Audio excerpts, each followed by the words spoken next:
It's hard for us today to fathom the size of a herd of buffalo in the American Great Plains.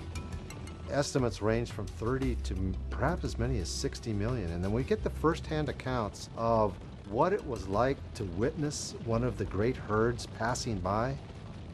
1 day, 2 days, maybe even longer for a herd of, let's say, 30 or 40,000 to pass you by. And then they're gone.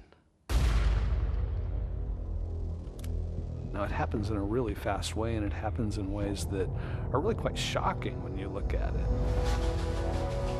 People hunting bison from trains, right, and leaving just these carcasses to rot. And a lot of this seems to have been done really deliberately in order to end the mobile way of life of the nomadic and semi-nomadic people who lived on the plains. Imagine this. If you're a Native American and you walked out into this plain and you see thousands of decaying carcasses of buffalo stripped of their hides, it was unimaginable that a people could come and do this. Why? Why would you leave the best part of the buffalo that sustains us to rot and take its hide? So from the Indian perspective, they couldn't understand what the white people were doing. There was also a deliberate sponsorship of killing by the Army. General Sheridan, who commanded the American armed forces in the West, advocated the killing of buffalo even beyond the need for commerce of any kind, because if you killed off the buffalo, you deprived Native Americans of their food supply. They would then have no choice but to surrender and come in and accept life on reservations.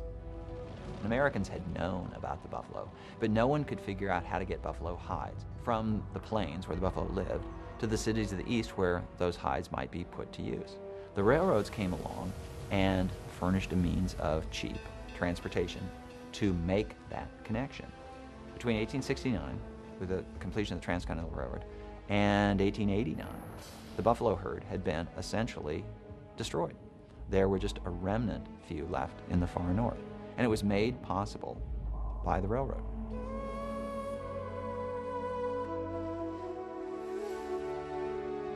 Within 15 years, the species is almost extinct in the American heartland. On the one hand, we could say that's American progress seen from a different lens, from a different view.